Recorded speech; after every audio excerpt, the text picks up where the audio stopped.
Hello everyone, and welcome to day number 78 of your daily Chofetz Chaim. Today we continue with the 10th chapter of the laws of Lashon Hara. The Chofetz Chaim writes in halacha number 5, if you see that someone speaks Lashon Hara about another Jew, this is also considered to be in the category of sins that are between man and man, and therefore, if you fulfilled the 7 criteria of Lashon Hara, then you would be allowed to relay that information.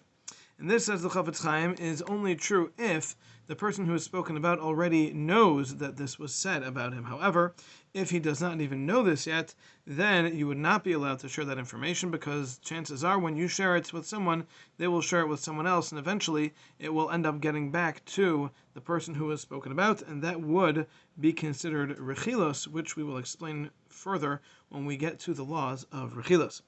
And certainly, says the Chofetz Chaim, it is forbidden to tell the person who has spoken about himself that this was said, even if your intention is a good intention and you intend for something good to come from it. Nevertheless, this would be considered rechilos, even if it was someone of the lowest caliber of people who spoke against somebody of the highest caliber, and even if it's your own father or Rebbe, nevertheless, you're certainly not allowed to share that information with the person who was spoken about.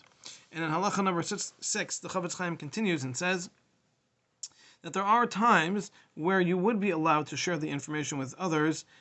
even if the person who is spoken about did not yet hear about this. And this is if there will be a direct benefit from sharing that information. And the Chofetz Chaim explains how this works. He says if you've got all of the 7 criteria fulfilled,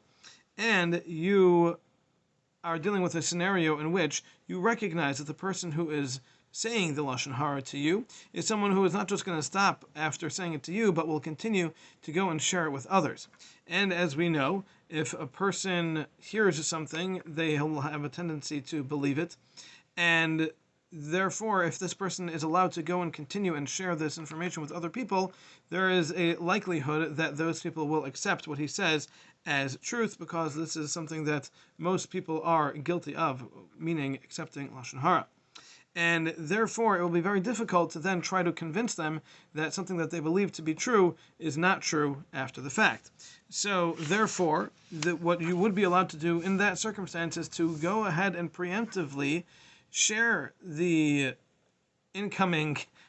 information with others, meaning to tell them that so-and-so is going around and spreading these lies about someone else, and don't believe him, and it's not true. And this way, hopefully, since you are the first one to approach them, when this other person goes and tries to share his Lashon Hara with them, they will not believe him, and on the contrary, they might even try to dissuade him from continuing to say this Lashon Hara to others, and they will hopefully also not accept it to be the truth. And by doing this, you will have accomplished not only that this negative information will not be accepted by many people, and the person who is speaking the Lashon Hara will hopefully not have his words accepted by other people, which is the prohibition of accepting Lashon Hara, and perhaps even he, when he sees that no one's listening to what he's saying, will also stop trying to share that information, and then you will have also accomplished stopping someone from continuing to say Lashon Hara. And as we mentioned earlier, you have to have tried to rebuke the individual yourself, and by doing so you will have fulfilled the mitzvah of Teichacha, of giving rebuke when it is appropriate to a Jew who is doing something which is wrong.